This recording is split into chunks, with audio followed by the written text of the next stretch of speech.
Estamos de volta para mais um episódio do nosso podcast da Ponte para Cá. Meu nome é Guilherme Wunder, estou aqui com meu amigo Matheus. Boa noite. Boa noite, ou boa tarde, ou bom dia, Boa né? tarde, bom dia, boa noite. Quem estiver escutando, né, o horário é seu. Sinta-se cumprimentado. Exatamente. A gente está de volta, né? Precisamos explicar que a gente falhou uma semana, né? Tivemos Explicar não, né? O Guilherme, ele apagou os arquivos sem querer, né? tivemos um problema técnico aí, né? É o podcast secreto. Um episódio que nunca foi ao ar. Mas estamos de volta para falar de mais temas importantes e relevantes aqui para nossa cidade. Hoje, além de uma recapitulação, a gente tem outros temas para abordar. E acho que podemos começar, né? Já ir para os nossos assuntos, né? Claro, só é importante falar que hoje é dia 28 de abril. Estamos gravando o podcast porque para sabermos que tudo vai ser fresco até o dia 28 de abril. É isso aí, gente. Aproveitando que o 28 de abril é o tema, a data que a gente está gravando, essa seria a data também que terminaria o contrato entre a Val e a Prefeitura, 28 de abril, né? Por isso que a gente escolheu esse dia para gravar, até para informar a população, recapitulando um pouco, já que isso teve no nosso último tema, que a Prefeitura e a Val renovaram o contrato por mais de 180 dias, que era o que previa o contrato, uma renovação. Eles estavam cogitando não renovar, mas acabaram renovando na última semana, e agora a Alvorada tem a garantia de pelo menos mais 6 meses de transporte público municipal. Exatamente. É importante a gente ressaltar também que esse contrato aí renovado em caráter emergencial, ele é subsidiado, né, pela prefeitura, né? Uma parte das passagens é subsidiada, né? Do custo, na realidade, da empresa, né? Então a prefeitura tem mais 6 meses aí para colocar uma alternativa à Val, né? Isso. O que acontece? O município tem uma empresa contratada que está fazendo um estudo de um novo modal, de como vai funcionar o novo transporte coletivo, e tem nos próximos 6 meses, os próximos 180 dias, que é o que a Val ainda vai seguir operando, para concluir esse estudo, lançar uma nova licitação, ter empresas, contratar uma nova empresa e colocar um novo serviço em funcionamento. Né? A dúvida é se vai fazer no prazo, né? Se vai conseguir, ou se daqui a 180 dias teremos de novo uma preocupação sobre o transporte coletivo. Né? Exatamente, é bastante trabalho, né? Que tem para se colocar um modal urbano assim numa cidade. Não é um trabalho fácil. O estudo mesmo já é bastante complicado. Então assim, ó, o ouvinte que comprou a bicicleta, né? Não devolve ainda. Porque a gente não sabe se daqui a 6 meses a gente ainda vai ter ônibus municipal, né? Isso, é bom dar uma segurada. Os conselhos, né? Os conselhos voltaram, né? Nunca foram embora, gente. Então, essa é a parte de recapitulação, né? A gente está trazendo de novo esse assunto, informando que quem estava preocupado e comprou sua bike ou não sabia como ir trabalhar, o município vai ter mais 6 meses de transporte coletivo municipal, que é o período que o município tem aí para conseguir contratar uma nova empresa, um novo modal para atender a cidade. E claro, toda a atualização que a gente tiver sobre esse assunto vai ser pauta aqui também, né? Que é super importante para a cidade. Exatamente. O episódio da semana, né, como a gente estava falando, vai ser um episódio bem político, né? Tem nossas duas pautas, são pautas políticas. A primeira delas é relacionada ao prefeito Apolo, né? O prefeito Apolo que está em seu terceiro mandato como prefeito, o segundo consecutivo, né? Foi reeleito na última eleição e agora ele não pode mais concorrer à reeleição, né? Com isso, muito se cogita de que o prefeito Apolo deve concorrer a vereadores. Já foi noticiado na coluna do doutor Darcy Bart no Jornal da Semana mais de uma vez. E o nome dele é um nome que agrada ao MDB. O próprio prefeito Apolo nunca descartou essa possibilidade. E existe sim a chance de que ele concorra a vereador na eleição do ano que vem. A gente sabe que o nome do prefeito Apolo é um nome muito forte aqui na Alvorada politicamente, né? Só que a grande questão é, o prefeito teria que largar a prefeitura em março do ano que vem para poder começar a campanha, né? E isso faria com que o cargo de prefeito passasse para o vice, que é o Walter Schleifer, né? Isso. O Walter Schleifer, que é um cara que também já é pré-candidato a vereador, né? Também não poderia assumir a prefeitura, que é o vice, que é o segundo na linha sucessória. Com isso, o Apolo saindo e o Walter não assumindo, quem assumiria seria o presidente da Câmara de Vereadores, que também é uma pessoa que provavelmente a gente não sabe quem vai ser o presidente da Câmara no próximo ano, mas a tendência é que vá à sua reeleição a vereador, ou vai concorrer a um cargo executivo. Também vá concorrer no próximo pleito, né? Exatamente, né? E esse movimento do prefeito Apolo poderia gerar um vácuo, né, de poder, né, na alvorada, ah, se tornando uma questão completamente complicada, né? Na questão da sucessão, né? Porque ficaria um ano inteiro quase, né? Isso, ele teria que sair em março, e o judiciário, provavelmente, o representante do Tribunal de Justiça, que iria assumir aqui a prefeitura de Alvorada nesse período final, assim. Porque, realmente, se o prefeito Apolo sai e o Walter, o atual vice-prefeito, confirma sua candidatura a vereador e o presidente da Câmara concorre a vereador também, ou a prefeito, ou o cara que for, mas participa do pleito, as três pessoas da linha sucessória não estariam, o prefeito e as pessoas da sua linha sucessória não poderiam assumir por estarem envolvidos na eleição, e teria que alguém do judiciário, que é um órgão que os políticos têm certa resistência, porque a gente sabe que, por mais que sejam poderes independentes, o judiciário e a administração, ou o prefeitura, o legislativo, não tem a melhor relação do mundo, e daqui a pouco o judiciário precisaria ter que assumir a prefeitura por falta de representante mesmo, eleito pelo povo, né? Sim, mas é por isso também que a gente pensa, a gente está fazendo um exercício aqui de conjectura, né, que pode ser que não venha a acontecer, né? Isso aí também é importante a gente frisar, né? Porque pode ser que também o prefeito Apolo resolva, num último momento, não disputar a próxima eleição e talvez ir para algum outro lugar, né? Ficar só nos bastidores. A gente não sabe muito bem o que ele planeja, né? Isso. A gente ainda tem tempo, né? Como a gente está gravando agora em 28 de abril. Isso é em março do ano que vem, tem bastante tempo para decidir. Obviamente que ele é uma figura que, concorrendo, é muito forte para o MDB, praticamente garante uma cadeira na Câmara. É uma figura que vai ajudar o candidato à sucessão dele se ele está na cidade, né? Mas eu também acho, a gente está questionando esse ponto, porque é uma notícia que está surgindo. O prefeito Apolo não negou essa possibilidade, mas também não confirmou nada, sempre que é questionado. Então a gente não sabe qual vai ser o movimento. Eu também acredito que ele vai acabar não saindo da prefeitura. A gente tem certeza que o Walter vai concorrer, ou pelo menos quase certeza, é mais fácil o Walter concorrer do que o prefeito Apolo. E a gente sabe que a tendência é que o presidente da Câmara vá à reeleição a vereador ou concorra a um cargo no executivo, para não ficar sem mandato. O prefeito Apolo é uma situação diferente, é um prefeito que já é aposentado, foi prefeito, foi vereador e daqui a pouco pode não concorrer. Eu também concordo contigo, Matheus, eu acho que ele vai acabar não indo para a eleição, vai acabar sendo uma figura que vai coordenar a campanha, tá no bastidores, daqui a pouco ser um secretário no próximo mandato.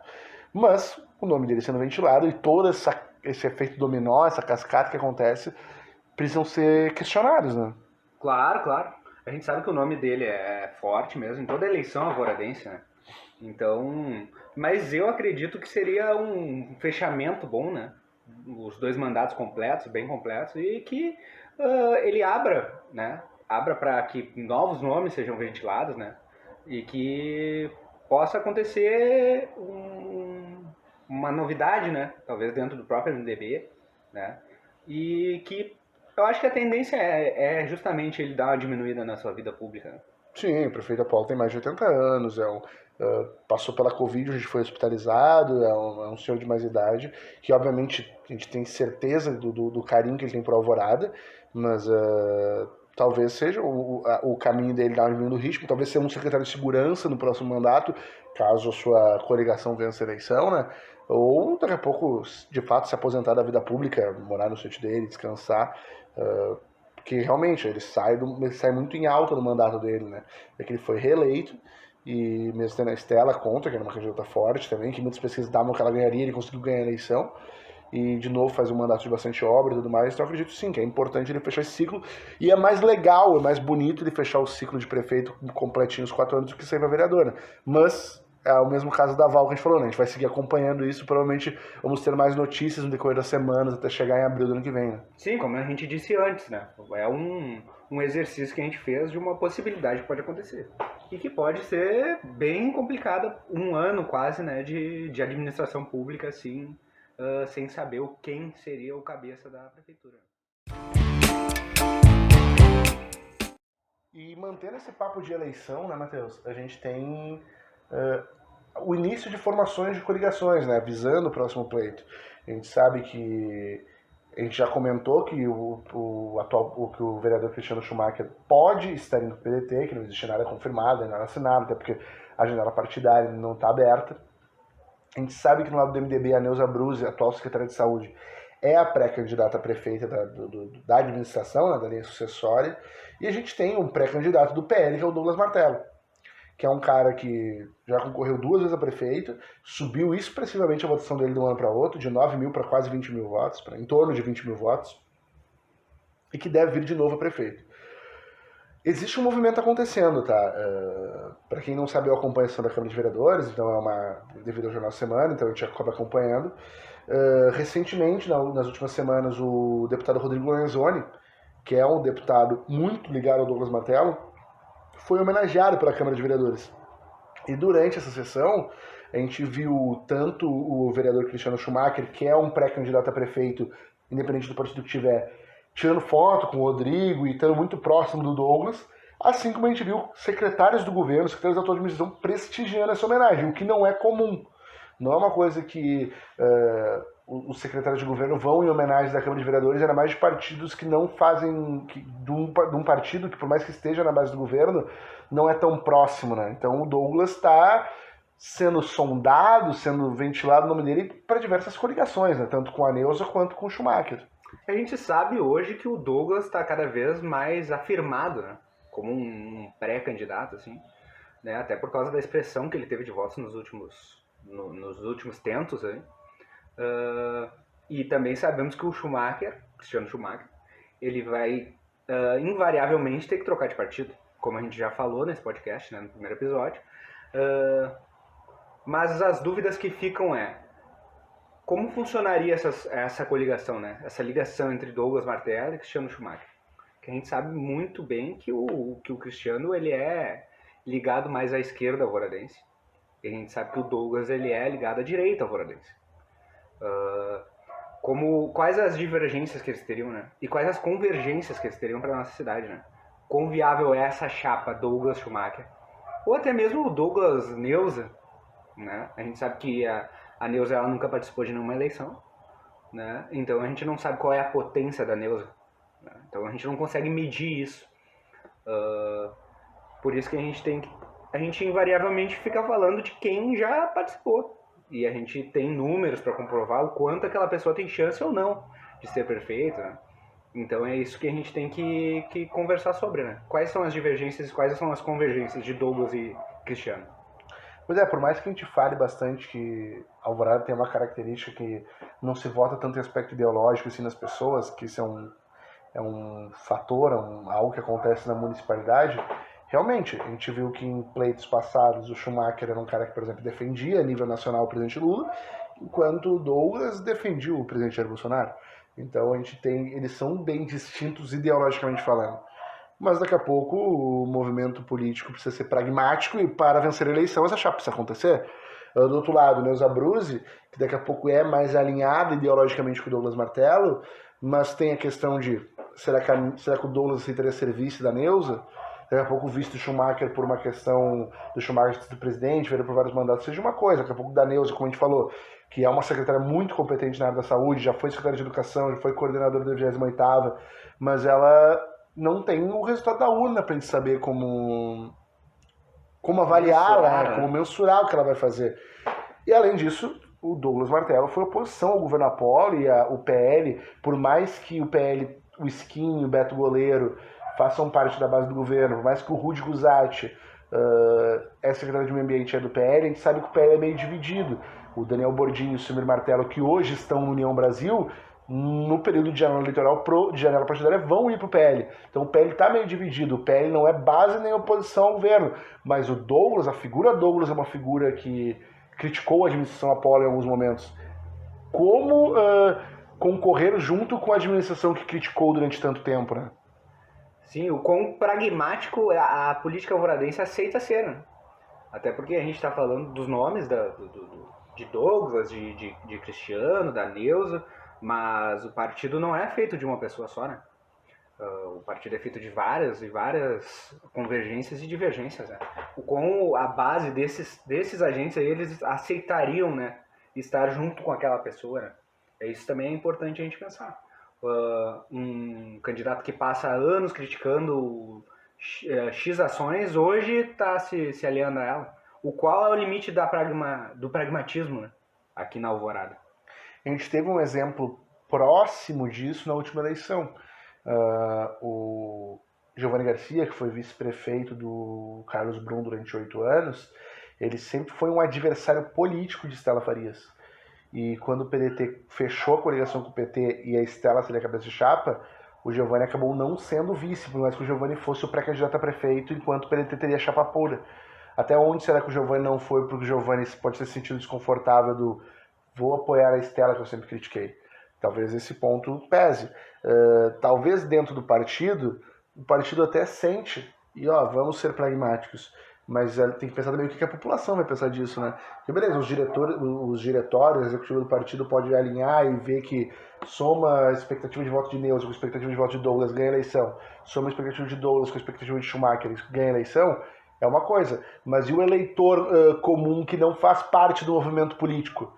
Ele tem que ter ciência que os candidatos têm que ter ciência que a oposição vai usar isso. Olha só, tá votando em quem criticou e agora tá junto. E aí, como é que vai se movimentar o eleitor, né? Essa que é a grande dúvida, né? Sim, e se eles vão conseguir manter essa potência, né, dentro dos eleitores. Porque separados, os 3 nomes que a gente está ventilando aqui são potências. Mas dentro da sua base eleitoral, né? Quando se mistura uma com a outra, aí a gente tem que ver, né? E o resultado vai ser a urna. É só assim pra gente saber. A pesquisa eleitoral, às vezes, ela pode ser enganosa, né? E pode apontar coisas que não necessariamente sejam verdade. Isso aí a gente vai ter que também, de novo, ficar esperando, né? Porque alguns movimentos dependem de janela partidária, que acontece provavelmente em abril do ano que vem, se for que nem foi na última eleição, né? Que foi o período do mês de abril. E as convenções, que é lá por julho e agosto. Ainda não foi divulgado o calendário eleitoral, acredito eu, mas ali por julho e agosto. Só lá que a gente vai saber de fato que costuras vão ser feitas, né? Até porque tem outros partidos, por exemplo, a Estela, que a gente não está citando, porque a Estela não faz parte desse relacionamento, dessas conjunturas, mas daqui a pouco quem não garante que o Cristiano Schumacher, que já foi do PT, resolve, o PDT se alinha, ele vai pro PDT, o PT de novo se alinha com o PT e ele vira vice externa. A gente não está nem continuando esse cenário. No momento a gente está continuando o cenário de Douglas, Neuza e Cristiano Schumacher. Mas a gente ainda tem figura como a Estela Farias, a gente tem figura como o Juliano Marinho, que já está na última eleição e está no PSB, a gente tem figura como o Júlio Bala, que é um cara que tem o interesse ou a vontade de concorrer e compor uma chapa. Então existem outros nomes que a gente não está nem analisando, a gente está analisando esse micro cenário. Mas e no macro, né? Porque a gente também tem que pensar essas construções, até quando quem está pensando nelas está pensando no outro lado, né? A política é isso, né? São movimentos, né? A gente está analisando o cenário atual. Pode ser que daqui a 3, 4 semanas aconteça outra coisa que a gente não sabe. A gente também está num momento muito inicial das campanhas, né? Então a gente não sabe nem quem vai concorrer realmente a prefeito. Isso a gente também tem que ter noção, né? Porque existe todo um espectro político além desses 3 nomes, né? A gente está falando de possibilidades que podem ou não acontecer, né? Isso é mais um tema que provavelmente vai funcionar recorrente aqui no podcast, né? A gente vai ter que voltar algumas vezes, porque acredito eu que até abril, quando tem a janela, e depois até agosto, quando tem a convenção, muita água vai passar por baixo dessa ponte, né? Exatamente. E pra gente encerrar, tem duas pautas rápidas, né? Dois drops que a gente vai abordar aqui. Curiosidades, eu diria. Uma delas é uma obra na Travessa do Ouvidor, no bairro Americana. Uma rua foi pavimentada, investimento do governo federal, para asfaltar aquela rua, que era uma obra que a comunidade toda esperava. Era a única rua da quadra ali que não era pavimentada ainda. Mas tem um fato curioso nela, né? Para quem passa por ela, né, Matheus? Aconteceu que a obra, ela não levou em conta a rede elétrica, né? Então, os postes que ali estavam continuaram, né? Infelizmente, a gente vê uma rua que em determinado trecho dela só passa um carro, né? Não tem 2 mãos. Porque o poste está, pelo menos no momento que a gente está gravando esse podcast, está no meio de uma rua. No meio da rua. O poste não conseguiu atravessar a rua, né? Os postes que estavam no meio do caminho, eles passaram e eu passei. A compor a obra, ele passou a compor o asfalto da cidade. Exatamente. Agora vamos ter que ver, e esse podcast, né, dias e vai cobrir a obra do poste, até esse poste sair do meio da rua. pessoal quer passar de carro, não pode estar trancando trânsito. Exatamente. A gente sabe que a Secretaria de Obras informou para o Jornal da Semana de que foi solicitado para a CE, hoje Grupo Equatorial, para retirar o poste e que a empresa estaria cobrando um valor de R$5.000 e por isso que esse poste está lá ainda. Vamos ver até quando esse poste vai ficar. Quer dizer, sozinho não vai sair, né? Alguém vai ter que... Se o poder público não tirar o poste, algum carro pode tirar ele.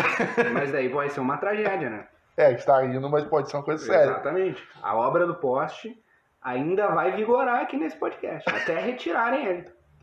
E outra pauta que surgiu essa semana, uma pauta que surpreendeu muito a Ouradense, né? Porque a gente tem um cidadão no horário da cidade que a gente não sabia, né? Uma presença ilustre na cidade.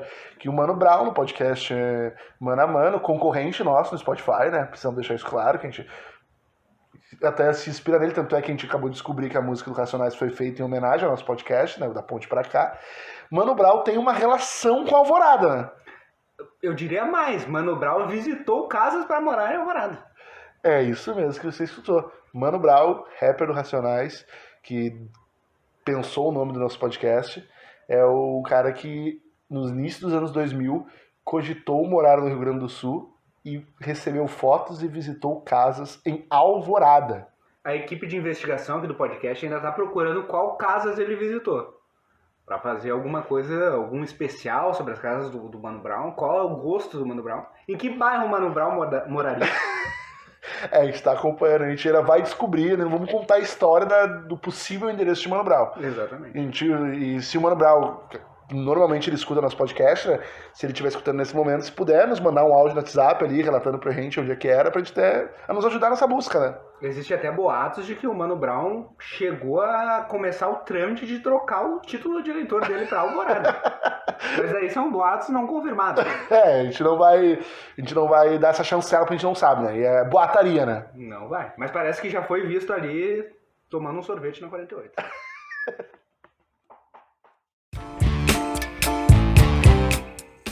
E a gente encerra por aí, né, Matheus? Acho que a gente conseguiu abordar e explicar para a população referente ao transporte público, né? Falamos das questões políticas, falamos da questão do poste no centro da cidade, no centro de uma rua, e também do nosso cidadão honorário, Mano Brown, né? Esse foi um podcast bem político, né? Foram questões, assim, de última hora, né? Por exemplo, o Mano Brown foi agora que ele falou. E isso se tornou notório no dia de hoje. E o poste segue lá. Cumprindo o seu papel, né? Levando luz à população. Tá atrapalhando o trânsito, mas tá levando luz. Mas acredito que a gente conseguiu falar bem sobre as pautas. A questão política também vai ser sempre super importante para a cidade, né? Para a população, para o cidadão saber, né? E estar inteirado nesses assuntos. Não. E a gente se vê, então, de novo na semana que vem com mais um episódio do Da Ponte Pra Cá. Boa noite.